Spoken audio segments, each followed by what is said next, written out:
Hello everyone, welcome to BSP Pharmacy. I am Nikita Gupta, and as we started our subject Pharmacology, Unit 5th, Chapter number 2, Drugs Acting on Cardiovascular System. जैसा कि हमने start किया था हमारा subject pharmacology and इसकी 5th unit को हम discuss कर रहे थे, जिसके अंदर हम सीवीएस यानी कि कार्डियोवैस्कुलर सिस्टम पर काम करने वाली ड्रग्स को स्टडी कर रहे थे। ठीक है, इसके अंदर हमने कहा कि 5 टाइप की ड्रग्स होंगी जिसको हम डिस्कस करेंगे, जिसमें से 3 टाइप्स हमने लास्ट लेक्चर में डिस्कस किए हैं, anti hypertensive drugs, anti anginal drugs और एंटी अरिथमिक ड्रग्स। अब इसी के अंदर फर्दर कंटिन्यू करते हुए रिमेनिंग जो क्लासेस हैं उसको हम यहाँ पर डिस्कस करेंगे। तो स्टार्ट करते हैं हमारा next chapter, that is drugs acting on cardiovascular system.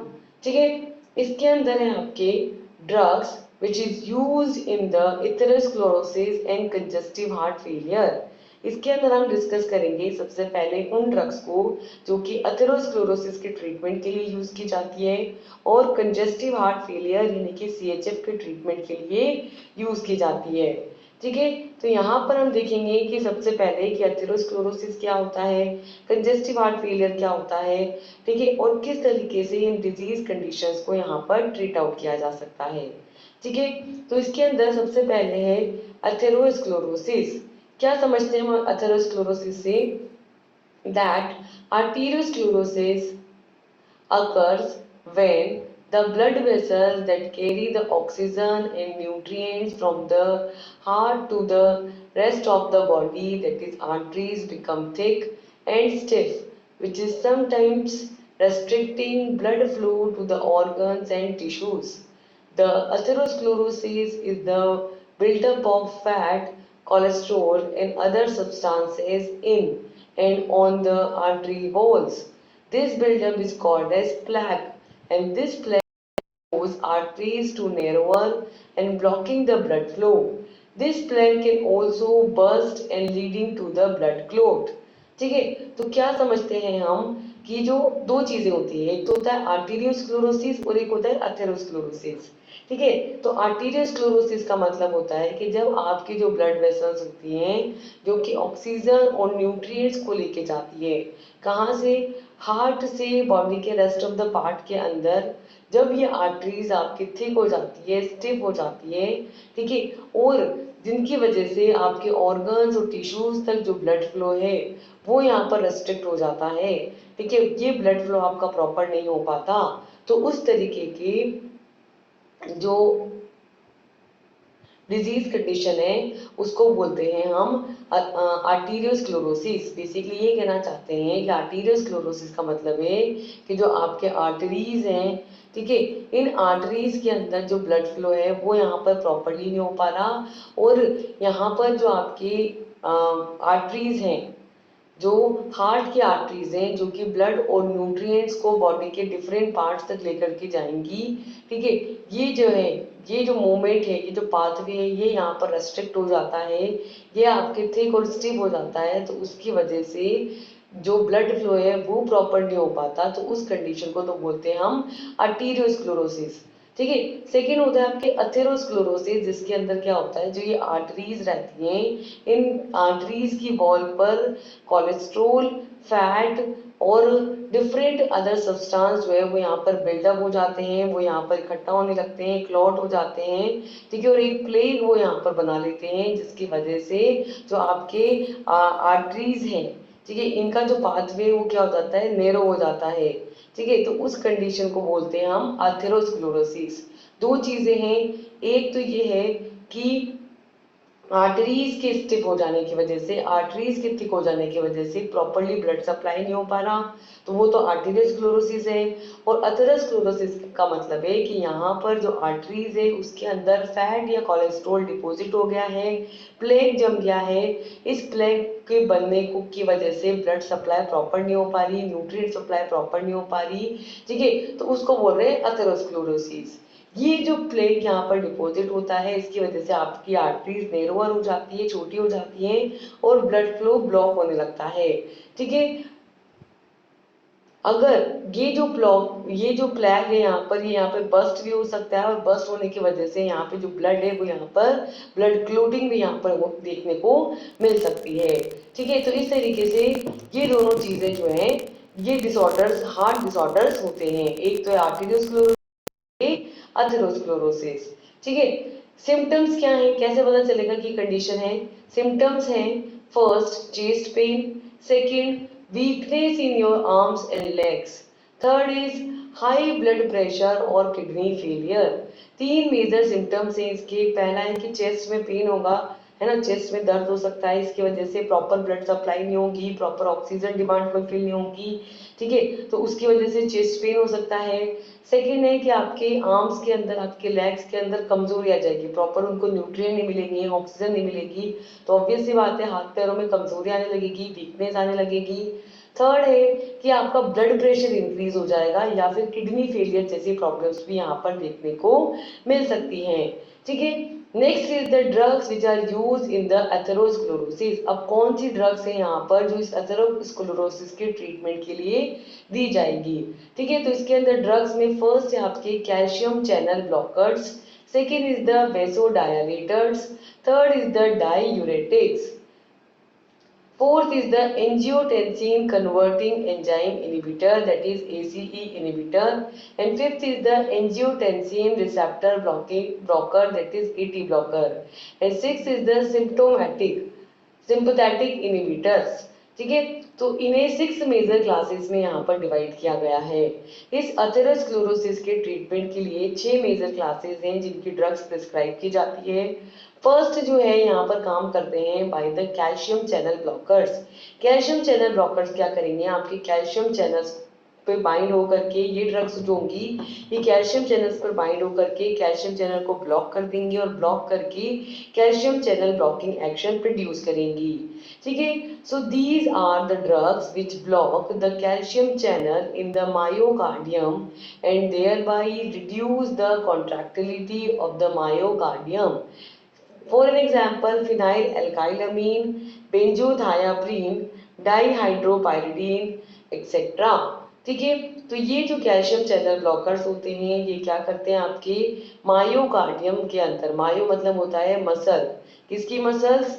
Cardium यानी कि हार्ट मसल्स, जो हार्ट की मसल्स रहती हैं, इन हार्ट की जो मसल्स रहती हैं इसके अंदर जो कैल्शियम चैनल्स रहते हैं वहां पर बाइंड होकर के इन कैल्शियम चैनल्स को ये ब्लॉक कर देती हैं, और इस तरीके से जब यहाँ पर कैल्शियम चैनल्स ब्लॉक हो जाएंगे तो जो हार्ट है उसकी जो मसल्स है उसकी कॉन्ट्रैक्टिलिटी जो है वो यहाँ पर रिड्यूस हो जाएगी। ठीक है, इसके अंदर जो ड्रग्स आती हैं आपके वो है फिनाइल एल्काइल अमीन, बेंजोडायाप्रीन और डाईहाइड्रोपायरिडीन। ठीक है, सेकेंड है आपके वेसोडाइलेटर्स। वेसोडाइलेटर्स में वो आपकी वेसल्स आएंगी जो यहाँ पर डायलेट होंगी, और डायलेट होकर के ब्लड प्रेशर देंगी। So these drugs reduce the blood pressure by the vasodilation। ये जो ड्रग्स होती हैं ये वेसल्स को डायलेट करके ब्लड प्रेशर को रिड्यूस करती हैं। इसके अंदर आपके ड्रग्स आती हैं for an example sodium nitroprusside, hydralazine, minoxidil, phenol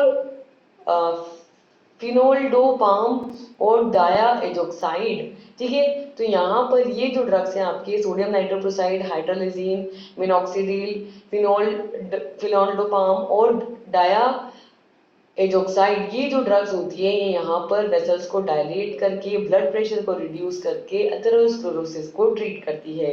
ठीक है, थर्ड है आपके ड्रग्स डाईयूरेटिक्स। डाईयूरेटिक्स की बात करें तो diuretics can cause diuresis and reduces the ECF volume and blood volume. For an example thiazide diuretics, loop diuretics, potassium sparing diuretics and osmotic diuretics and carbonic anhydrase inhibitors। ठीक है, यहाँ पर डायूरेटिक्स वो drug होती है जो क्या करती है, डायूरेसिस करती है। डायूरेसिस मतलब यूरिनेशन के अमाउंट को बढ़ा देती है, दैट मीन्स वो ड्रग जो क्या करती है ज्यादा से ज्यादा यूरिनेशन करवाती है। ठीक है, और यूरिनेशन करवाकर ब्लड वॉल्यूम को और ECF वॉल्यूम को कम करती है। ECF मतलब एक्स्ट्रा सेलुलर फ्लूइड। ठीक है, तो ये क्या करती है, एक्स्ट्रा सेलुलर फ्लूइड को यहाँ पर कम करती है। ठीक है, और आपके ब्लड वॉल्यूम को कम करती हैं। इसके अंदर आपके ड्रग्स आती हैं thiazide diuretics, loop diuretics, potassium styrene diuretics and osmotic diuretics और कार्बोनिक एनहाइड्राइज इनहिबिटर। ठीक है, तो ये डिफरेंट क्लासेस के ड्रग डायूरेटिक एक्शन के थ्रू ब्लड प्रेशर को कम करके अथेरोस्क्लेरोसिस को ट्रीट आउट करती है। फोर्थ आपके ड्रग्स हैं एंजियोटेंसिन कन्वर्टिंग एंजाइम इनहिबिटर, यानी कि वो ड्रग्स जो कि आपके ACE that is angiotensin converting enzyme, इस एंजाइम को इनहिबिट करके एंजियोटेंसिन 1 से एंजियोटेंसिन 2 के अंदर जो फॉर्मेशन है उसको इनहिबिट करती है, उसको रिड्यूस करती है। ठीक है, so it reduces the blood pressure by blocking the formation of angiotensin. ये जो ड्रग्स होती हैं ये यहाँ पर क्या करती हैं, आपके एंजियोटेंसिन के फॉर्मेशन को ब्लॉक करके ब्लड प्रेशर को रिड्यूस करती हैं। ठीक है, फिफ्थ है आपके angiotensin receptor blocker in which the drugs are losartan, telmisartan, मिलाविंसन, वालसर्टेन, इप्रोसर्टेन। ठीक है, तो ये वो ड्रग्स होती हैं जो डायरेक्टली आपके एंजियोटेंसिन को ही ब्लॉक कर देती है, यानी कि एंजियोटेंसिन को ही रिसेप्टर पे जाकर के बाइंड नहीं होने देती, जिसकी वजह से एसीई एक्शन देखने। ठीक है, तो ये होती है 81 रिसेप्टर ब्लॉकिंग, जो कि एंजियोटेंसिन 1 की जो बाइंडिंग साइट है, जो रिसेप्टर साइट है, उसको ब्लॉक करके अपना एक्शन देती है। इसके अंदर ड्रग आती है लोसर्टेन, टेल्मीसर्टेन, मिलाविंसन, वालसर्टेन एंड इप्रोसर्टेन। नेक्स्ट फिफ्थ क्लास है आपके सिंपैथेटिक इनहिबिटर। सिंपैथेटिक इनहिबिटर्स को के अंदर वो ड्रग्स आएंगी जो सिंपैथोमाइमेटिक एक्शन को इनहिबिट करके अपना एक्शन प्रोड्यूस करेंगी। इसके अंदर आपके डिफरेंट क्लासेस ऑफ ड्रग आती हैं। फर्स्ट है आपके alpha beta adrenergic blocker, second is the alpha adrenergic blocker, third is the beta adrenergic blocker and fourth the is the central sympatholytics. ठीक है, तो इसके अंदर आपके डिफरेंट क्लास ऑफ ड्रग्स आती हैं। पहला वो ड्रग्स आएंगी जो कि पर्टिकुलरली सिर्फ अल्फा रिसेप्टर्स को ही ब्लॉक करेंगी। ठीक है, तो वो होते हैं अल्फा एड्रेनर्जिक ब्लॉकर। दूसरे होते हैं जो अल्फा और बीटा दोनों रिसेप्टर्स को ब्लॉक करके अपना एक्शन देंगी। और तीसरे होते हैं आपके बीटा एड्रेनर्जिक रिसेप्टर ब्लॉकर, जो कि सिर्फ बीटा रिसेप्टर को ही ब्लॉक करके एक्शन देगी। और फोर्थ होते हैं आपके सेंट्रल सिंपैथोमाइमेटिक, जो सेंट्रली जो सिंपैथोमाइमेटिक एक्शन है उसको लाइटिक कर देती है, उसको तोड़ देती है, उसको खत्म कर देती है। ठीक है, तो इस तरीके से सिंपैथेटिक इनहिबिटर्स के अंदर 4 क्लासेस आएंगी। फर्स्ट होती है अल्फा बीटा एड्रेनर्जिक ब्लॉकर, जो अल्फा और बीटा दोनों रिसेप्टर्स पर बाइंड होकर के ब्लॉकिंग एक्शन प्रोड्यूस करती हैं। इसके अंदर ड्रग्स आती हैं एरोटिनोल, लाबेटालोल, कार्बिडाइल एंड ब्यूसीइंडोल। सेकेंड होती है आपके अल्फा एड्रेनर्जिक ब्लॉकर, जो कि सिर्फ अल्फा रिसेप्टर्स पर बाइंड होकर के ब्लॉकिंग एक्शन प्रोड्यूस करेंगी। इसके अंदर ड्रग आएंगी प्राजोसिन, डोक्साजोसिन, नेफ्टोपिडिल एंड फिनॉक्सीबेंजामीन। देन थर्ड आती है आपकी बीटा एड्रेनर्जिक ब्लॉकर, जिसके अंदर ड्रग आएंगी एटेनोल, मेटोप्रोनोल, टीमोलोल, ऑक्सीप्रेनोल एंड निप्राडाइओल। एंड फोर्थ होते हैं आपके सेंट्रल सिंपैथोलाइटिक्स, जिसके अंदर आपकी ड्रग आएगी मिथाइलोपा, रेसरपीन एंड क्लोनिडीन। ठीक है, नेक्स्ट है आपके CHF that is congestive heart failure. तो यहाँ पर हम देखेंगे कि CHF यानी कि कंजेस्टिव हार्ट फेलियर क्या होता है और कौन कौन सी ड्रग्स होती हैं जो कि इस CHF के ट्रीटमेंट के लिए दी जाती हैं। तो सबसे पहले देखो कि CHF होता क्या है। So heart failure or congestive heart failure is an abnormal condition which involving impaired cardiac pumping. In this condition, heart is failed to pump the sufficient amount of blood to our organs due to the less nutrients and oxygen supply to the myocardial destruction, that is less availability of the cardiac muscles. ठीक है, तो यहाँ पर congestive heart failure से हम क्या समझते हैं कि कंजेस्टिव हार्ट फेलियर या CHF होती है वो अबनॉर्मल कंडीशन होती है जिसके अंदर क्या होता है, हार्ट जो है प्रॉपरली पंप नहीं कर पाता, उसकी पंपिंग एबिलिटी इम्पेयर्ड हो जाती है। ठीक है, बेसिकली हार्ट फेल हो जाता है। हार्ट फेल से मतलब है कि जो हार्ट का काम है हार्ट वो ढंग से कर ही नहीं पा रहा, ठीक है, वो अपना काम करने में फील हो रहा है, तो उसको बोलते हैं हार्ट फेलियर।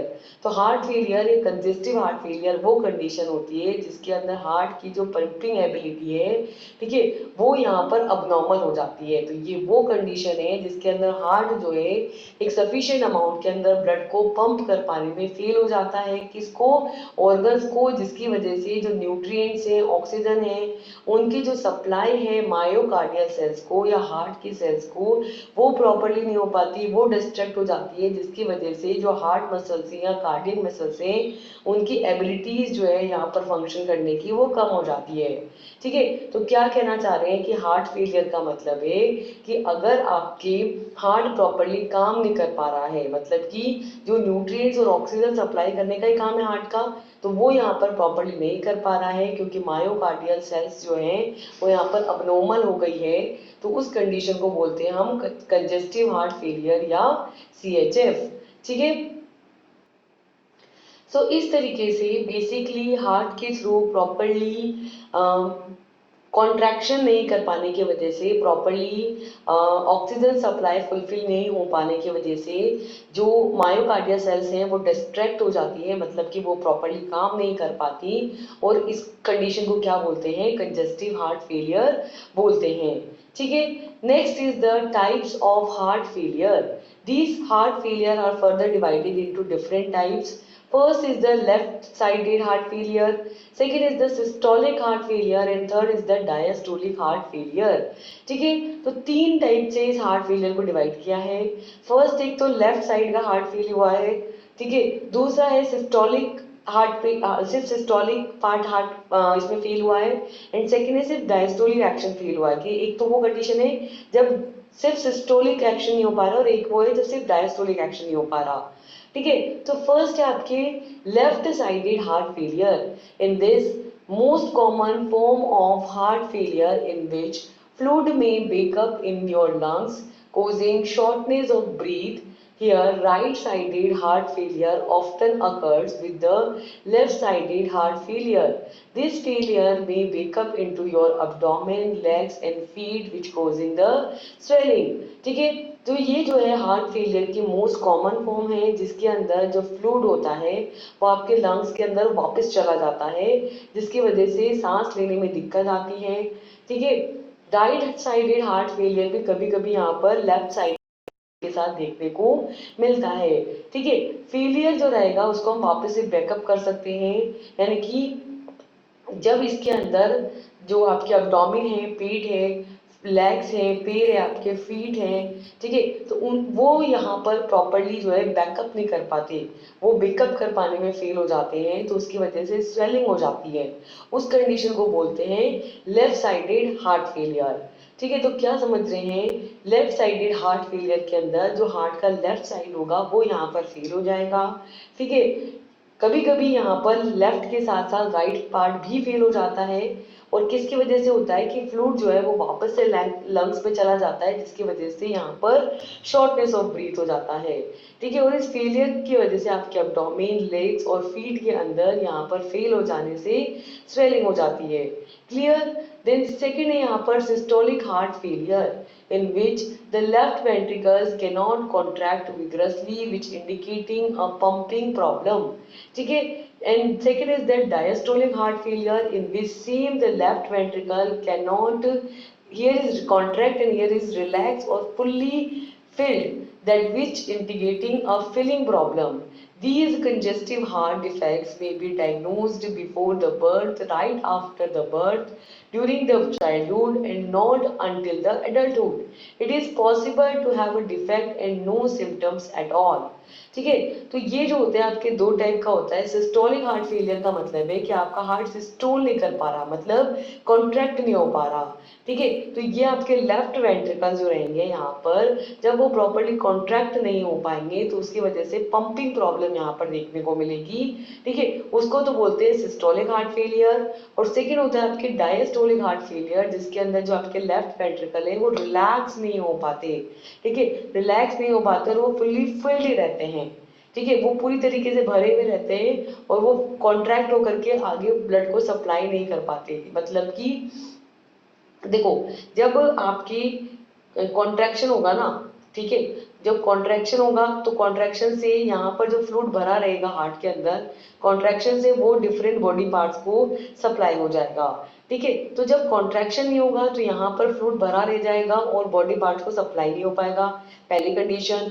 दूसरी कंडीशन कि जब आपके वेंट्रिकल्स जो है यहाँ पर रिलैक्स नहीं हो पा रहे हैं, रिलैक्स नहीं हो पा रहे हैं मतलब कि वो यहाँ पर जो कॉन्ट्रैक्शन ही कॉन्ट्रैक्शन हो रहा है, रिलैक्स नहीं हो पा रहे। कॉन्ट्रैक्शन मतलब कि बार बार फ्लूइड वहां से बॉडी पार्ट्स को जाता जा रहा है, जाता जा रहा है।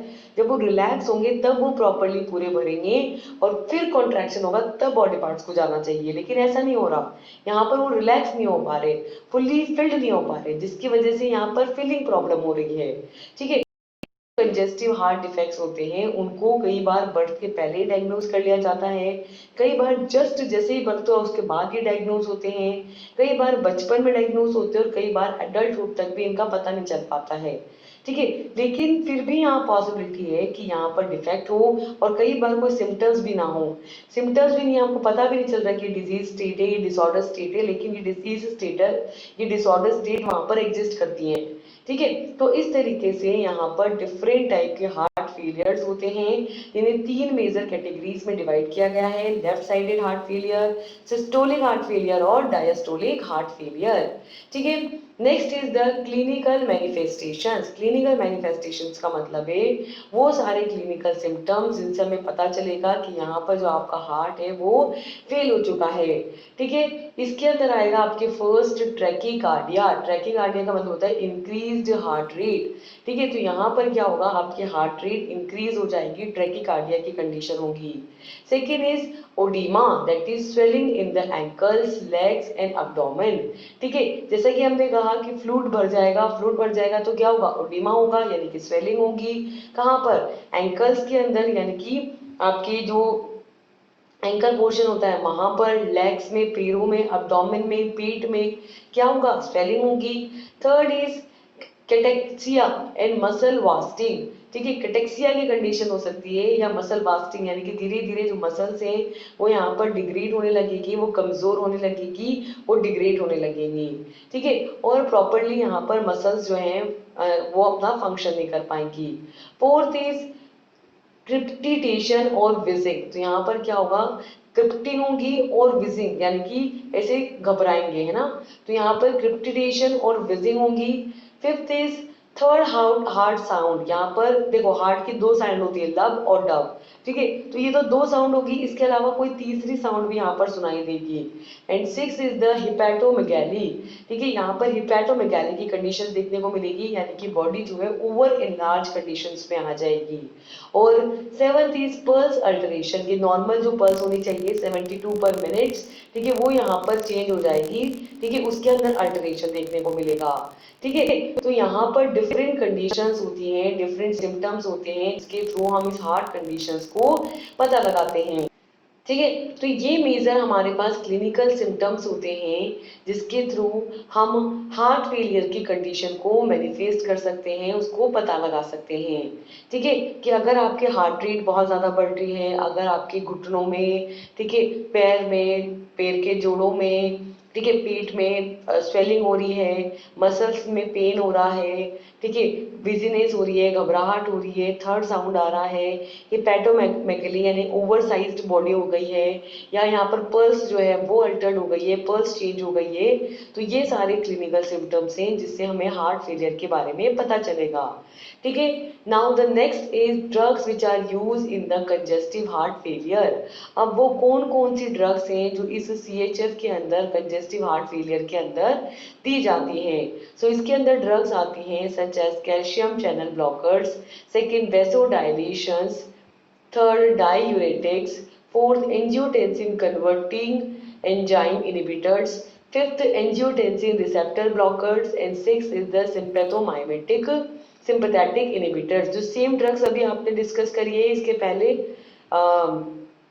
अथेरोस्क्लेरोसिस के अंदर, वो सारी ड्रग्स सेम एक्शन के थ्रू यहाँ पर भी काम करती हैं, ठीक है। तो यहाँ पर इस कंजेस्टिव हार्ट फेलियर के लिए जो ड्रग्स होंगी आता है कैल्शियम चैनल ब्लॉकर, जो कि कैल्शियम चैनल्स को ब्लॉक करके जो है यहाँ पर जो हार्ट है उसके कॉन्ट्रैक्शन नहीं होने देती है, हार्ट की कॉन्ट्रैक्टिलिटी रिड्यूस हो जाती है, जिसकी वजह से हार्ट की पंपिंग एक्शन जो है वो यहाँ पर चेंज हो जाता है, हार्ट प्रॉपरली पंप नहीं कर पाता, ठीक है, जिससे ऑक्सीजन सप्लाई, न्यूट्रिएंट सप्लाई नहीं हो पाती, ठीक है। तो यहाँ पर कैल्शियम चैनल ब्लॉकर्स कैसे काम करते हैं कि these block the calcium channels in the myocardium and thereby reduce the contractility of the myocardium. Example phenyl alkyl amine, benzothiazepine, dihydropyridine etcetera, ठीक है। तो सेकेंड होते हैं आपके कैल्शियम चैनल ब्लॉकर्स। ये वो ड्रग्स होती हैं जो कि कैल्शियम चैनल्स जो प्रेजेंट होते हैं मायोकार्डियम सेल्स के अंदर या हार्ट की मसल्स के अंदर, हार्ट की सेल्स के अंदर, वहाँ पर जो कैल्शियम चैनल प्रेजेंट होते हैं उनको ब्लॉक करके हार्ट की जो कॉन्ट्रैक्टिलिटी है उसको रिड्यूस कर देते हैं, जिसकी वजह से हार्ट जो है वो धीरे धीरे कॉन्ट्रैक्ट करता है, ठीक है। इसके अंदर ड्रग्स आती हैं such as phenyl alkylamine, benzothiazepine and dihydropyridines. Second होता है आपके वेसो डायलेटर्स, जो क्या करेंगे आपके वेसल्स को डायलेट करके ब्लड वेसल्स को रिलैक्स करेंगे और इजीली ब्लड फ्लो करेंगे, जिससे कि जो ब्लड सप्लाई है, ऑक्सीजन सप्लाई है, न्यूट्रिएंट सप्लाई है, वो प्रॉपरली यहाँ पर हो पाएगी, ठीक है। So these reduces the blood pressure by the vasodilation. Example are sodium nitroprusside, hydralazine, minoxidil, fenoldopam and diazoxide, ठीक है। तो ये वो ड्रग्स होती हैं जो कि ब्लड प्रेशर को रिड्यूस करके कैसे मतलब वेसल्स को डायलेट करके ब्लड प्रेशर को रिड्यूस करती हैं। इसके अंदर आपके ड्रग आती है sodium nitroprusside, hydralazine, minoxidil, fenoldopam and diazoxide. Third होते हैं आपके diuretics. These diuretics causes diuresis and reduces the ECF volume, that is extracellular fluid volume and blood volume. Example are thiazide diuretics, loop diuretics, potassium sparing diuretics, osmotic diuretics and carbonic anhydrase inhibitors, ठीक है। तो ये diuretics वो drugs होते हैं जो कि diuresis कोज करते हैं, यानी यूरिनेशन को इंक्रीज कर देते हैं और यूरिनेशन को इंक्रीज करके जो एक्स्ट्रा सेलुलर फ्लूइड है, ब्लड वॉल्यूम है, उसको रिड्यूस कर देते हैं, उसको कम कर देते हैं और कम करके ब्लड प्रेशर जो रहता है ब्लड वेसल्स की वॉल पर उसको कम कर, उसको रिड्यूस कर देते हैं।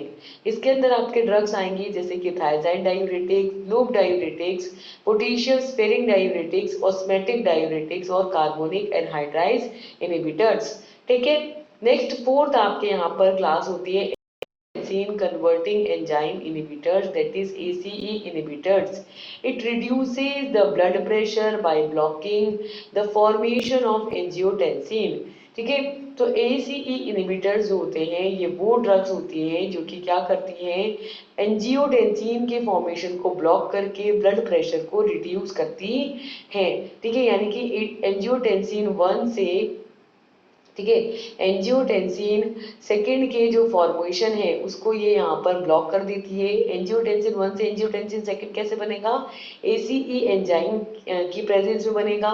तो एंजियोटेंसिन कन्वर्टिंग एंजाइम इस एंजियोटेंसिन 1 को एंजियोटेंसिन सेकेंड में कन्वर्ट करती है, ठीक है। तो इस एंजाइम को यहाँ पर इनहिबिट करके, ठीक है, एंजियोटेंसिन के फॉर्मेशन को ब्लॉक कर दिया जाता है, जिसकी वजह से ब्लड प्रेशर यहाँ पर रिड्यूस हो जाता है, ठीक है। फिफ्थ होती है आपके angiotensin receptor blocker, that is 81 receptor blocker.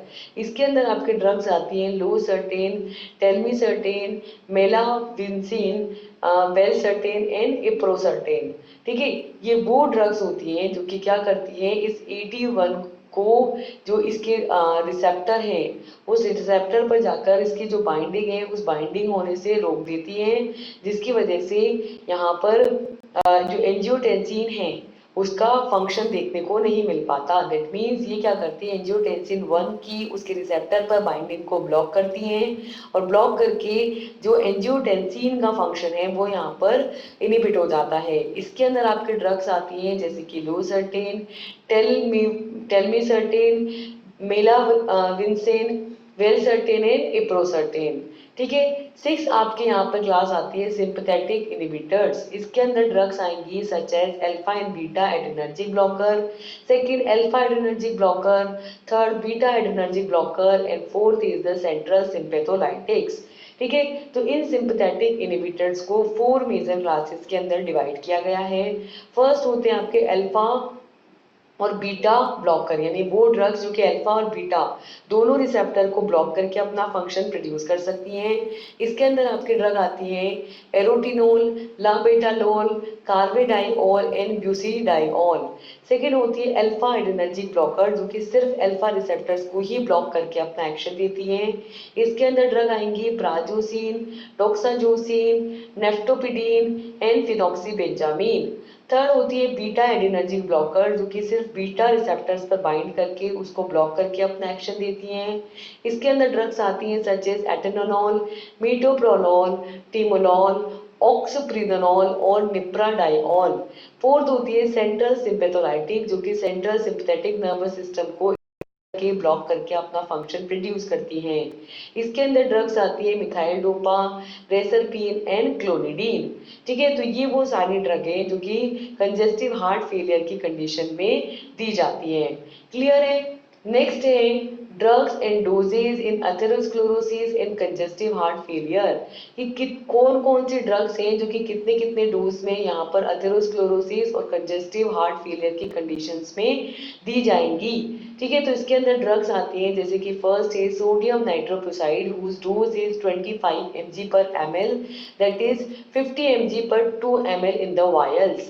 Second is the losartan which is given in the tablet form in 25 mg, 50 mg and 100 mg. Third is the verapamil which is given in the form of tablet in 40 mg, 80 mg and 120 mg. ठीक है। तो यहाँ पर sodium नाइट्रोक्लोसाइड दी जाती है 1 ml में 25 mg। ठीक है। तो 2 ml की वायल आती है तो इसमें 50 mg ये एक बार में दी जाती है। सेकेंड होती है आपकी लो सर्टेन। लो सर्टेन जो ड्रग होती है वो टैबलेट फॉर्म में दी जाती है जो कि 25 mg, 50 mg और 100 mg की होती है। थर्ड होती है वीराप्रामिल जो भी टैबलेट फॉर्म में आती है और ये 40 mg, 80 mg और 120 mg के अंदर दी जाती है। ठीक है। नेक्स्ट थर्ड आता है इसके अंदर drugs which are use in the therapy of shock. वो ड्रग्स जो कि शॉक की कंडीशन में दी जाती है।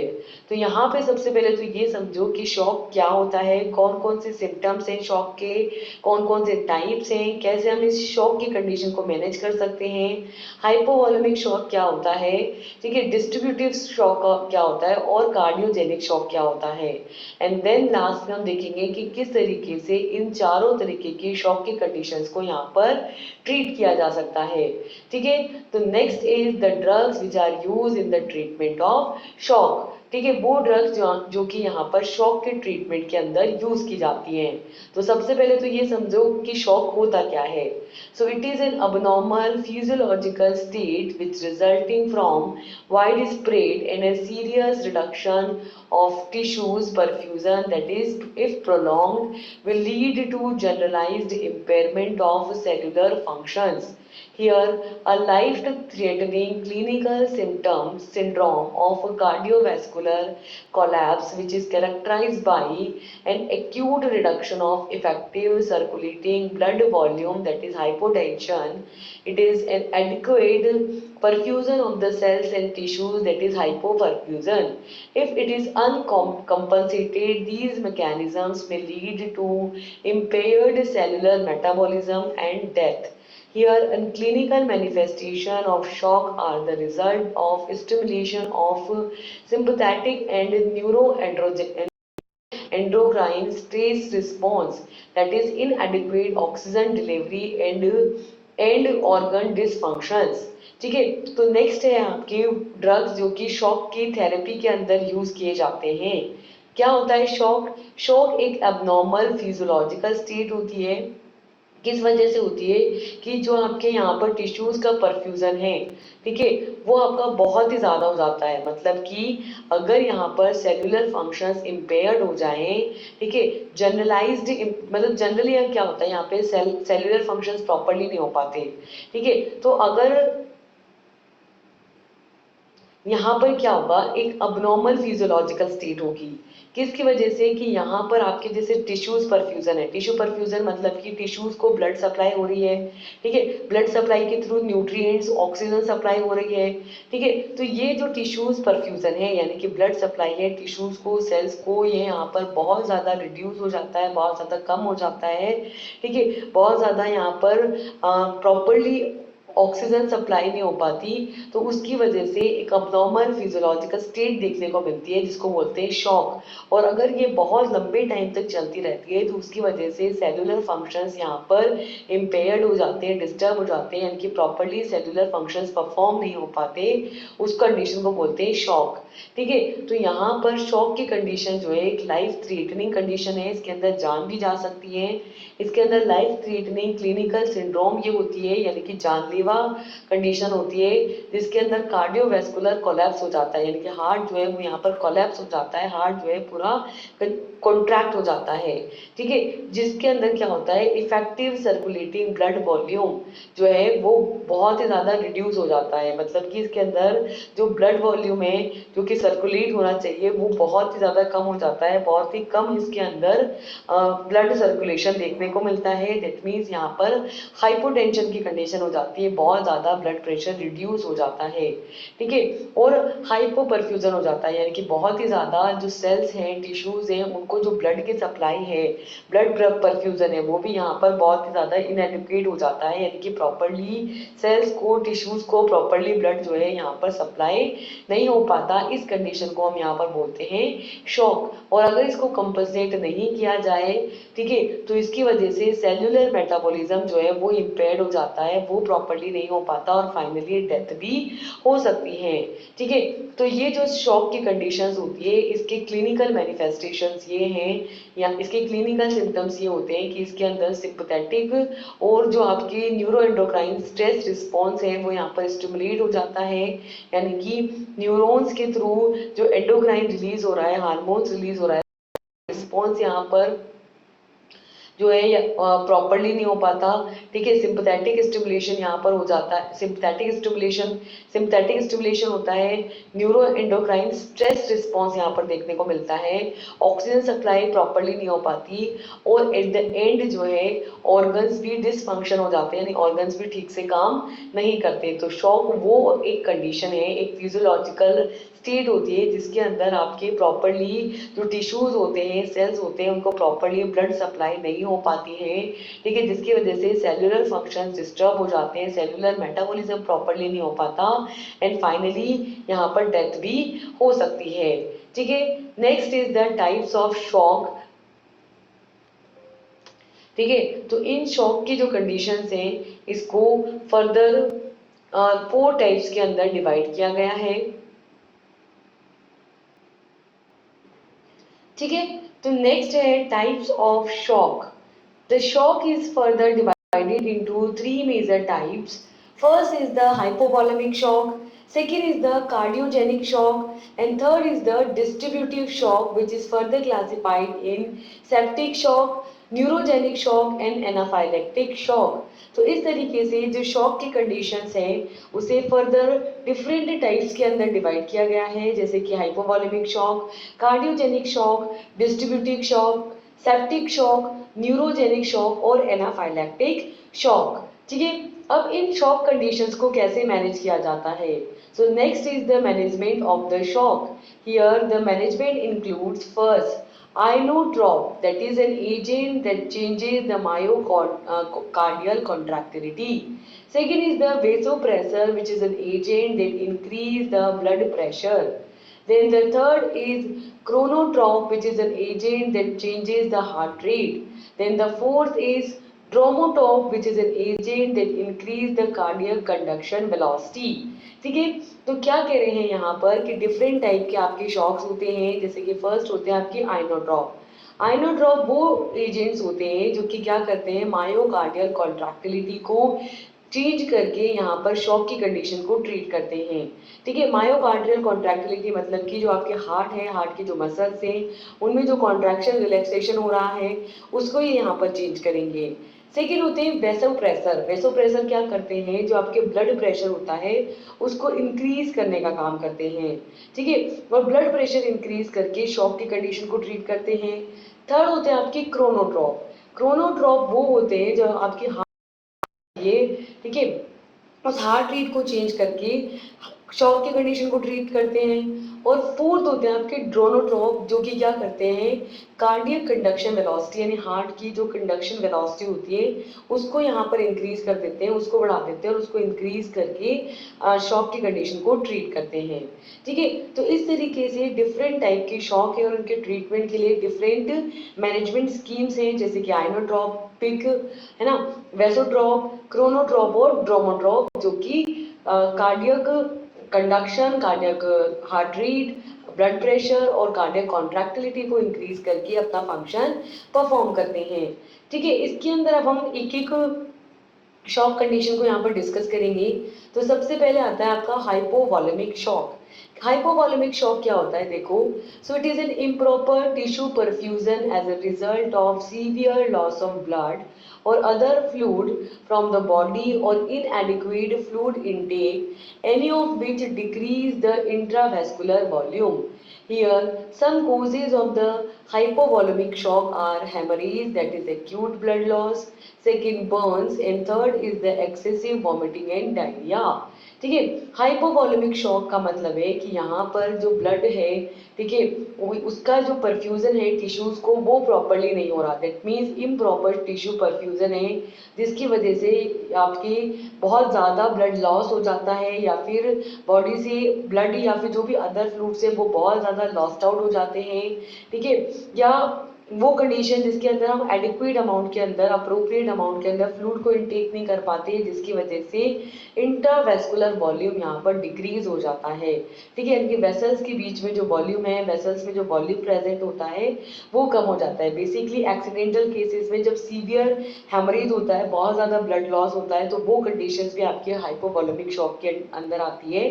तो बेसिकली यहाँ पर या तो बहुत ज़्यादा ब्लड या किसी फ्लूइड का लॉस हो गया है बॉडी से, या प्रॉपरली फ्लूइड का इंटेक नहीं कर पा रहे हैं, जिसकी वजह से ओवरऑल वेसल्स में जो ब्लड का या फ्लूइड का वॉल्यूम है वो कम हो जाता है, ठीक है, और टिश्यूज को प्रॉपरली ब्लड परफ्यूज नहीं हो पाता, प्रॉपरली ब्लड नहीं मिल पाता, उस कंडीशन को बोलते हैं हाइपोवॉलेमिक शॉक, ठीक है। Here is some causes of this hypovolemic shock. इस हाइपोवॉलेमिक शॉक के तीन मेजर कारण हैं। पहला है हैमरेज, ठीक है, जैसे ब्लड हेमरेज, ब्रेन हेमरेज हो जाता है, तो ब्रेन में जो वेसल्स होती है उनके ब्रेकडाउन होने की वजह से बहुत ज़्यादा ब्लड लॉस होना, या बॉडी के किसी भी बॉडी पार्ट के अंदर जहाँ पे ब्लड सप्लाई ज़्यादा होती है उस पर्टिकुलर आर्टरी या वेन्स के ब्रेकडाउन होने की वजह से बहुत ज़्यादा ब्लड लॉस होना, तो एक्यूट ब्लड लॉस होना। सेकेंड है बर्न्स की कंडीशन, जब कोई जल जाता है तो उसकी बॉडी में ब्लड आता है। And third is the excessive vomiting and diarrhoea, जब पर्सन बहुत ज़्यादा वॉमिट कर रहा है या बहुत ज़्यादा डायरिया हो रहा है, तो बॉडी में से ब्लड बहुत ज़्यादा लॉस होने की वजह से ब्लड के बॉडी के अंदर जो ब्लड है उसमें फ्लूइड या जो लिक्विड है उसका अमाउंट बहुत कम हो जाता है, जिसको बोलते हैं हाइपोवॉलेमिक शॉक, ठीक है। There is the classification of these hypovolemic shock. It is of two types. First is the hemorrhagic and second is the non-hemorrhagic. Hemorrhagic occurs due to trauma, gastrointestinal bleeding, and non-hemorrhagic occurs due to the external fluid loss, diarrhea, vomiting, polyuria, fluid distribution, burns, and anaphylaxis. ठीक है, तो ये जो hypovolaemic shock होता है ये दो type का होता है, एक होता है हेमरेजिक और एक होता है नॉन हेमरेजिक। हेमरेजिक जिसमें हेमरेज हुआ हो, यानी कि सडनली ट्रॉमा की कंडीशंस की वजह से या जीआई ट्रैक्ट में, गैस्ट्रोइंटेस्टाइनल ट्रैक्ट में ब्लीडिंग होने लग जाए, तो उस कंडीशन को तो बोलते हैं हेमरेजिक। और सेकेंड होता है आपकी नॉन हेमरेजिक, जिसके अंदर क्या होता है, एक्सटर्नली बहुत ज़्यादा फ्लूइड लॉस हो जाता है, यहाँ पर डायरिया की वजह से फ्लूइड लॉस हो सकता है, बहुत वॉमिटिंग होने की वजह से, पॉलीयूरिया यानी एक्सेस अमाउंट में बहुत ज़्यादा यूरिनेट करने की वजह से, फ्लूइड के बार बार रीडिस्ट्रीब्यूट होने की वजह से, बर्न्स की वजह से यानी जल जाने की वजह से, और एनाफाइलैक्सिस की वजह से, ठीक है, किसी पर्टिकुलर एलर्जिक रिएक्शन की वजह से भी यहाँ पर जो है फ्लूइड लॉस हो सकता है, लेकिन ये हेमरेजिक नहीं है, ये क्या है आपके नॉन हेमरेजिक है, ठीक है। तो ये सारी कंडीशंस के बेसिस पर हाइपोवॉलेमिक शॉक को दो क्लासेस में डिवाइड किया है, हेमरेजिक एंड नॉन हेमरेजिक। ठीक है, then next is the sign and symptoms which includes anxiety, restlessness, alert mental state. Second is hypotension. Third is the rapid, weak and thirsty pulse. Fourth is the cool and calm skin, and fifth is the rapid and shallow respiration. ठीक है, तो यहाँ पर कुछ particular sign and symptoms देखने को मिलते हैं इस हाइपोवॉलेमिक शॉक के, जैसे कि एंजाइटी। जब कोई यहाँ पर हाइपोवॉलेमिक शॉक की कंडीशन होगी तो जो पर्सन होगा वो बहुत ही रेस्टलेसनेस यानी कि थका हुआ महसूस करेगा, उसकी मेंटल स्टेट चेंज हो जाएगी, वो बहुत ही ज़्यादा घबराहट फील करेगा, स्ट्रेस होगा, उसको बहुत ज़्यादा टेंशन होगी, ब्लड प्रेशर उसका बहुत कम हो जाएगा। ठीक है, उसको थ्रस्टी पल्स मतलब उसको बहुत ज़्यादा प्यास लगेगी बहुत जल्दी जल्दी, क्योंकि ऑब्वियस सी बात है ब्लड वॉल्यूम कम है। ठीक है, तो उसको बहुत प्यास लगेगी, बहुत जल्दी जल्दी उसको प्यास लगेगी ऐसे एकदम, तो उसकी पल्स जो रहेगी वो बहुत थ्रेटी पल्स हो जाएगी, मतलब ऐसी ऐसी पल्स हो जाएगी जो बहुत फास्ट होगी या बहुत स्लो होगी, तो वो थ्रेटी है, मतलब कि काफ़ी वो कंडीशन है जो कि डिजीज है, सीवियर कंडीशन है। ठीक है, और स्किन जो है वो उसकी बहुत जो स्किन है वो ठंडा पड़ जाएगा, है ना, क्लैमी हो जाएगा। ठीक है, और यहाँ पर रेस्पिरेशन आपके बहुत ही फास्ट होने लगेगा, स्वेलो होने लगेगा।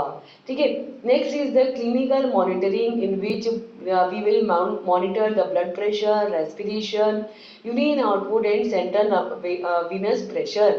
ठीक है, इसको हम इन चार चीज़ों के थ्रू क्लिनिकली मॉनिटर कर सकते हैं। पहला है ब्लड प्रेशर, कि भाई ब्लड प्रेशर कितना है, यहाँ पर बीपी कितना है ये चेक करेंगे, रेस्पिरेशन रेट क्या है ये चेक करेंगे, कितना यूरिन एक्सक्रीट हो रहा है, एलिमिनेट हो रहा है वो चेक करेंगे, और जो वेन्स हैं उन वेन्स के अंदर कितना प्रेशर है, यहाँ पर वेन प्रेशर कितना है उसको मेजर करेंगे, और मेजर करके कंडीशन की सीवियरिटी को पता करेंगे। क्लियर है? नेक्स्ट सेकेंड होता है आपके distributive shock. As in hypovolemic shock, there is an insufficient intravascular volume of the blood. This form of relative hypovolemia is the result of dilation of the blood vessels, which diminishes systemic vascular resistance. The example of this form of shock are septic shock, anaphylactic shock, and neurogenic shock.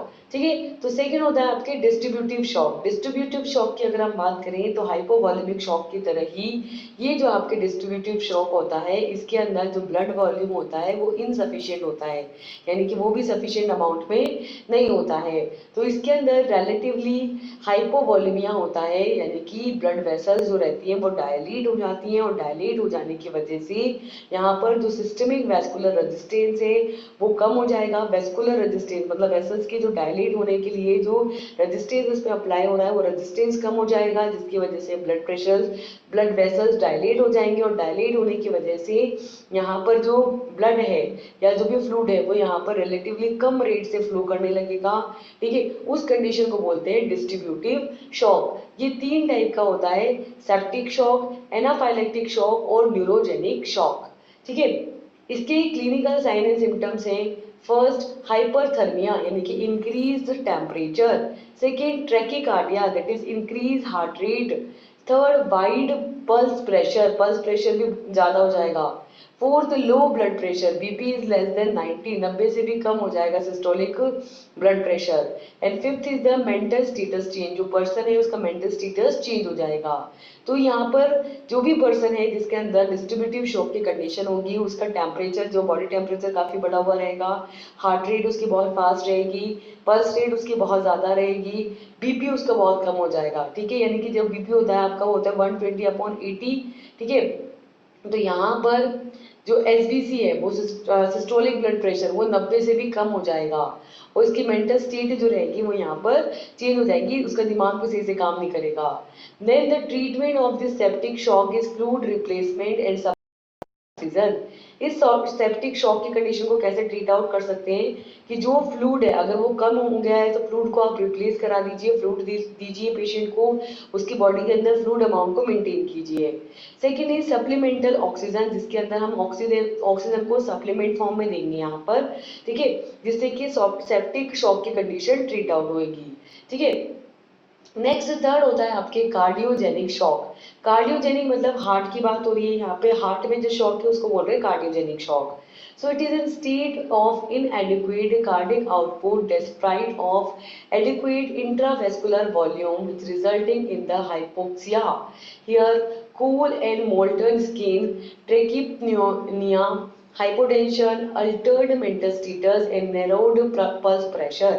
ठीक है, cardiogenic shock वो condition होती है जिसके अंदर जो आपका cardiac output होता है वो प्रॉपरली नहीं होता, मतलब हार्ट को जितना काम करना चाहिए, जितना प्रॉपर अपना ब्लड सप्लाई करना चाहिए, वो यहाँ पर प्रॉपर नहीं हो पाता। तो यहाँ पर ठीक है, जो इनएडिक्वेट मतलब जो इंट्रावेस्कुलर वॉल्यूम है, ठीक है, वो तो सही होता है, मतलब वेसल्स के बीच में तो वॉल्यूम ठीक होता है, लेकिन जो कार्डियक आउटपुट है वो यहाँ पर सही नहीं होता, जिसकी वजह से हाइपोक्सिया होता है, यानी कि ऑक्सीजन की कमी हो जाती है। उस कंडीशन को बोलते हैं कार्डियोजेनिक शॉक। इसके अंदर कुछ सिम्टम्स देखने को मिलेंगे, जैसे जो पर्सन रहेगा, पेशेंट रहेगा, उसकी जो स्किन है वो, उसका शरीर ठंडा पड़ जाएगा, उसकी स्किन जो है वो मोल्टन हो जाएगी। ठीक, ट्रेकीपिनोइया मतलब कि यहाँ पे रेस्पिरेशन रेट जो है वो फास्ट हो जाएगी, हाफने लगेगा, ज्यादा सांसें भरेगा। हाइपोटेंशन, ब्लड प्रेशर कम हो जाएगा। अल्टर्ड मेंटल स्टेटस, जो पर्सन है उसकी मेंटल स्टेटस चेंज हो जाएगी। नेरोड पल्स प्रेशर भी कम हो जाएगा। तो इस तरीके से यहाँ पर स्किन जो है वो कूल एंड और मोल्टन हो जाएगी, हार्ट रेस्पिरेशन रेट बढ़ जाएगी, ब्लड प्रेशर कम हो जाएगा, मेंटल स्टेट चेंज हो जाएगी और पल्स प्रेशर भी यहाँ पर कम हो जाएगा। तो ये मेजर सिम्टम्स देखने को मिलते हैं कार्डियोजेनिक शॉक की कंडीशन के अंदर। Next is the causes of this cardiogenic shock. ये कार्डियोजेनिक शॉक की कंडीशन क्यों आती है? तो इसके कोजेज है, first acute myocardial infarction, second myocarditis, third myocardial confusion, fourth aortic and mitral stenosis, and fifth is the acute aortic insufficiency। ठीक है, तो यहाँ पर कार्डियोजेनिक शॉक की कंडीशन से हमारा मतलब है कि जो आपके कार्डियल इंफ्रैक्शन है वो एक्यूट कंडीशन है, मतलब कि हार्ट जो एमआई इंफ्रैक्शन देखने को मिलता है यहाँ पर, यानी कि मायोकार्डियल इंफ्रैक्शन की कंडीशन की वजह से हो सकता है। मायोकार्डियाइटिस यानी कि हार्ट की जो सेल्स हैं उनमें इंफेक्शन होगा, हार्ट की जो मेम्ब्रेन है, ठीक है, कवरिंग से उनके अंदर इंफेक्शन होगा, मायोकार्डियम इंफेक्शन होगा। थर्ड मायोकार्डियल, मतलब यहाँ पे जो हार्ट की सेल्स हैं मायोकार्डियम है उसके अंदर कंफ्यूजन की कंडीशन होगी। फोर्थ है कि जो एओर्टिक और मिट्रल वॉल है, ठीक है, यानी एबी वॉल और जो एवी वॉल्स होते हैं जो कि दो टाइप के होते हैं, एओर्टिक और मिट्रल वॉल, उसके अंदर स्टेनोसिस हो जाता है, मतलब वो प्रॉपर्ली यहाँ पर खुलते बंद होते नहीं है, सही से खुल नहीं रहे, सही से बंद नहीं हो रहे टाइमली। फिफ्थ है एक्यूट एओर्टिक इनसफिशिएंसी, जब यहाँ पे अओर्टा जो है वो इनसफिशिएंटली वर्क कर रहा है। तो ये सारी कंडीशन यहाँ पर कार्डियोजेनिक शॉक की कंडीशंस में आती है, जिसमें myocardial infarction, myocarditis, myocardial confusion, aortic और मिट्रल स्टेनोसिस और एक्यूट एओर्टिक इनसफिशिएंसी देखने को मिलती है। नेक्स्ट लास्ट आता है आपके ट्रीटमेंट ऑफ द शॉक। अब इस शॉक की कंडीशन को हम कैसे ट्रीट कर सकते हैं? इसको ट्रीट करने के पहले आप हमेशा एक चीज याद रखो कि बीपी जो होता है, ब्लड प्रेशर होता है, उसको कैलकुलेट करने का एक फॉर्मूला है कि BP is equal to PVR multiply with SV into HR. ठीक है, तो यहाँ पर बीपी यानी कि blood pressure is equal to क्या होगा, पीवीआर यानी कि peripheral vascular resistance multiply with the SV यानी कि stop volume multiply with the heart rate that is HR.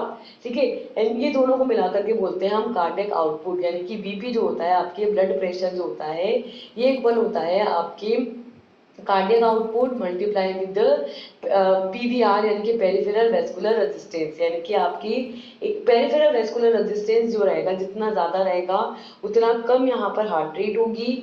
ठीक है, और जो आपकी कार्डियक आउटपुट है उसका मतलब है कि एक बार में कितना ब्लड का वॉल्यूम यहाँ पर फेंका जाता है। ठीक है, आपको पता है कि आपकी जो हार्ट बीट होती है वो एक मिनट में 72 टाइम्स होती है।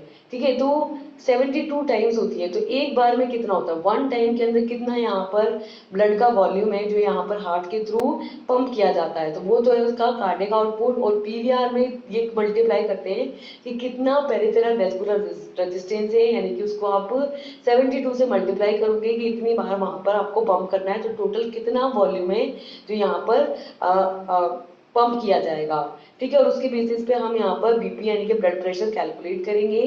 तो इस तरीके से इसको यहाँ पर फर्दर क्लासिफाई किया गया है कि जो आपके शॉक है वो होता है 4 तरीके का, cardiogenic shock, distributive shock, hypovolemic shock और ऑब्स्ट्रक्टिव शॉक, ठीक है। यहाँ पर जो प्राइमरी प्रॉब्लम है वो ये है कि कार्डियोजेनिक शॉक की कंडीशन में एसवी यानी कि जो आपके स्ट्रोक वॉल्यूम है वो कम हो जाता है, क्योंकि आपके कार्डियोजेनिक शॉक में क्या होता है, हार्ट प्रॉपर्ली काम नहीं करता, हार्ट की कॉन्ट्रैक्टिलिटी कम हो जाती है, उसकी वजह से स्ट्रोक वॉल्यूम यहाँ पर कम हो जाता है, ठीक है। तो यहाँ पर हमको अगर कार्डियोजेनिक शॉक को ट्रीट करना है तो उसके लिए क्या करना पड़ेगा, उसके लिए हार्ट की कॉन्ट्रैक्टिलिटी को वापस से इंक्रीज करना पड़ेगा और ये जो पेरिफेरल वेस्कुलर रेजिस्टेंस है इसको बढ़ाना पड़ेगा। So for these needs to increase the contractility and increase PVR which results in inotrope, यानी कि जो क्या करता है आपके आइनोट्रॉपिक इफेक्ट देता है, और इसके लिए हमको आइनोट्रॉप देने पड़ेंगे। आइनोट्रॉप्स की फॉर्म में जो ड्रग दी जाती है that is the dobutamine which क्या करती है, जो which is an cardiac beta 1 agonist which increase the force of myosin power stroke in the cardiac myocytes and increase the contractility that is strength of myocyte contraction which result in the increase stroke volume, ठीक है। तो ये क्या करती है, आपके contractility को increase करती है, पेरिफेरल वेस्कुलर रेजिस्टेंस को इंक्रीज करती है। यहाँ पे हम ड्रग देते हैं डोब्यूटामीन जो कि कार्डियक बीटा 1 एगोनिस्ट है। ये क्या करती है, जो आपके मायोसाइट्स हैं यानी कि हार्ट की सेल्स होती है उसके अंदर स्टॉक पावर को इंक्रीज कर देती है, जो मायोसिन्स हैं उनकी स्टॉक पावर को इंक्रीज कर देती है, ठीक है। मायोसाइट्स का कॉन्ट्रैक्शन की जो स्ट्रेंथ है उस कॉन्ट्रैक्शन स्ट्रेंथ को बढ़ाती है, जिसकी वजह से कॉन्ट्रैक्टिलिटी यहाँ पे बढ़ती है और स्टॉक वॉल्यूम इंक्रीज हो जाता है, ठीक है। नेक्स्ट आपके सेकेंड होता है डिस्ट्रीब्यूटिव शॉक, जिसके अंदर क्या होता है, PVR that is peripheral vascular resistance is profoundly abnormal that is vasodilation, ठीक है। तो यहाँ पर वेसल्स के डायलेट हो जाने की वजह से या वेसल्स के अबनॉर्मली डायलेट हो जाने की वजह से जो पीवीआर है यानी कि पेरिफेरल वेस्कुलर रेजिस्टेंस होता है वो यहाँ पर कम हो जाता है। तो इस कंडीशन को ट्रीट करने के लिए हमें क्या करना है, यहाँ पर पीवीआर को बढ़ाना है यानी कि पेरिफेरल वेस्कुलर रेजिस्टेंस को इंक्रीज करना है, ठीक है। तो सेम हमने पहले वाले में भी यही किया है, तो सेम आप सेम ड्रग यानी कि डोब्यूटामीन एज एन आइनोट्रॉप भी यहाँ पे दे सकते हैं। उसके अलावा यहाँ पर हम देंगे वेसो कॉन्स्ट्रिक्टर जो वेसल्स को कॉन्स्ट्रिक्ट करेंगे। इसके अंदर आपके दो टाइप की ड्रग आती है, epinephrine and norepinephrine. Epinephrine कैसे काम करती है, तो देखो it is an strong alpha 1 agonistic which is cause vasoconstriction and increase the PVR. Second, it is a cardiac beta 1 agonist which increase the contractility and increase the stroke volume and cardiac output.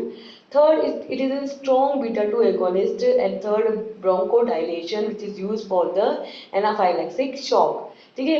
Second is the norepinephrine in which it is a strong alpha 1 agonist thus shows vasoconstriction and increase the PVR that is peripheral vascular resistance. Second, it is a mild cardiac beta 1 agonist thus increase the contractility, increase the SV that is stroke volume, increase the CO that is cardiac output, thus inotropic and chronotropic that is heart rate is increased, ठीक है।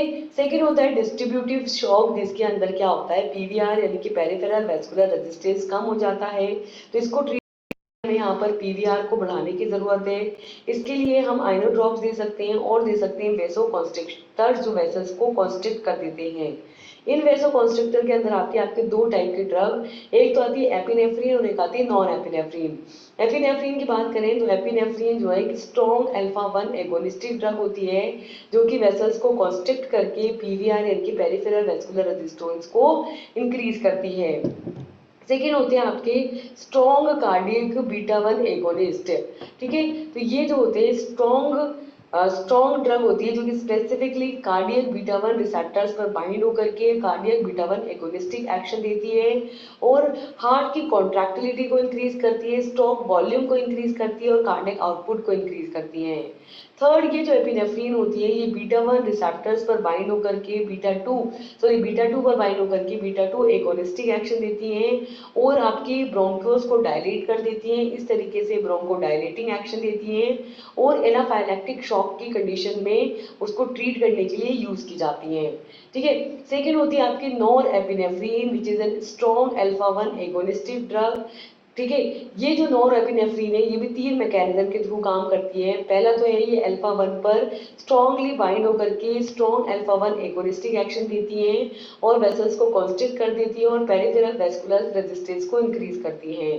Second होते हैं आपके mild cardiac beta 1 agonistic, यानी कि ये heart पे, देखो एपिनेफ्रिन तो स्ट्रॉन्ग है लेकिन ये क्या है, माइल्डली जो है कार्डियक बीटा 1 एगोनिस्टिक रिसेप्टर्स पर बाइंड होकर के बीटा 1 एगोनिस्टिक एक्शन ये प्रोड्यूस करती है, कॉन्ट्रैक्टिलिटी को इंक्रीज करती है, स्ट्रोक वॉल्यूम को इंक्रीज करती है, कार्डियक आउटपुट को इंक्रीज करती है और हार्ट रेट को इंक्रीज करती है। तो इस तरीके से आइनोट्रोपिक और क्रोनोट्रोपिक दोनों एक्शन प्रोड्यूस करती है। ठीक है। थर्ड होता है हाइपोवॉल्यूमिक शॉक। हाइपोवॉल्यूमिक शॉक किसकी वजह से होता है, तो देखो due to increase SV that is stock volume that is due to the preload, so thus needs to restore the intravascular volume which is result in fluid such as crystalloid in 2 liter of bolus. If insufficient in storing the BP, then consider the vasoconstrictor to increase the PVR and change to blood product that is RBCs to restore oxygen carrying capacity that is FFP to restore the blood volume and clotting factors. ठीक है। तो यहाँ पर hypovolemic shock वो condition है जिसके जो किसकी वजह से होती है कि जब यहाँ पर आपके एसवी यानी कि स्टॉक वॉल्यूम कम हो जाता है, जब पेरिफेरल वेस्कुलर रेजिस्टेंस कम हो जाता है, तो अगर प्रीलोड के कम हो जाने की वजह से यहाँ पर स्टॉक वॉल्यूम और पेरिफेरल वेस्कुलर रेजिस्टेंस कम हो जाने की वजह से हाइपोवॉलेमिक शॉक ये जिसके अंदर ब्लड वॉल्यूम हो जाता है कम। तो इसको ट्रीट करने के लिए हमें यहाँ पर वेसल्स के अंदर वॉल्यूम को रीस्टोर करने की जरूरत है, दैट मींस इंट्रावेस्कुलर वॉल्यूम को यहाँ पर रीस्टोर करना है।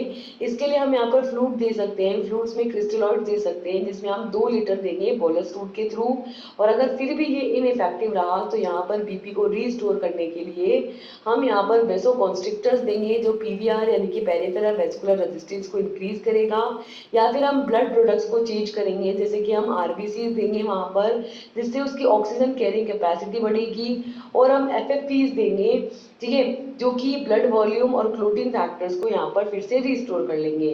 ठीक है। नेक्स्ट होता है आपके obstructive stroke in which extensive compression of heart results in decreased preload and decrease in stroke volume which needs to relieve obstruction. ठीक है। Thus the treatment is intravascular, that is PE thrombolytics to destroy the embolus. Second is valvar in which the mechanical valve obstruction, that is OR state. Third is the cardiac in which the tamponade pericardiole synthesis to drain the effusion. Fifth is the extravascular in which tension, pneumoneedle decompression, chest tube to remove the intrapleural air which results in relieving the external compression of heart, helps to restore the cardiac preload and SV. ठीक है। Fourth जो condition होती है वो होती है obstructive shock. Obstructive shock की जो कंडीशन होती है इसके अंदर जो हार्ट होता है उसके अंदर जो एक्सटेंसिव यानी बाहर से कंप्रेशन होता है, ठीक है, तो एक्सटेंसिव बाहर से हार्ट में कंप्रेशन होता है, एक्सटेंसिव कंप्रेशन होता है जिसकी वजह से प्री लोड कम हो जाता है और स्टॉप वॉल्यूम कम हो जाता है। तो यहाँ पर हमें इस बाहर से जो ये ऑब्स्ट्रक्शंस हो रहे हैं उसको रिलीव करने की जरूरत है। इसके अंदर हम अलग अलग तरीके से कर सकते हैं जैसे कि इंट्रावेस्कुलर के फॉर्म में हम यहाँ पर थ्रोम्बोलाइटिक्स देंगे, जो थ्रोम्बस यहाँ पे जम रहा है, ठीक है, क्लोट जम रहा है, तो वो इसको थ्रोम्बस को डिस्ट्रॉय करके, ठीक है, इस ऑब्स्ट्रक्शन को रिमूव करेंगे, इस ऑब्स्ट्रक्शन को निकालेंगे।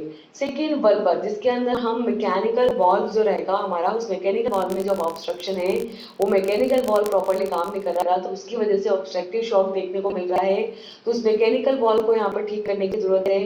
थर्ड होता है कार्डियक जिसके अंदर आपके जो पेरिकार्डियल सेंटेसिस है, मतलब इसके अंदर जो हार्ट की बॉल है उसके अंदर से प्रॉपर्ली ड्रेनेज नहीं हो पा रहा, ठीक है, उसका ड्रेनेज जो है वो ऑब्स्ट्रक्ट हो गया है, तो उस ड्रेनेज को प्रॉपर्ली इफ्यूज करना है, उसको बाहर निकालना है।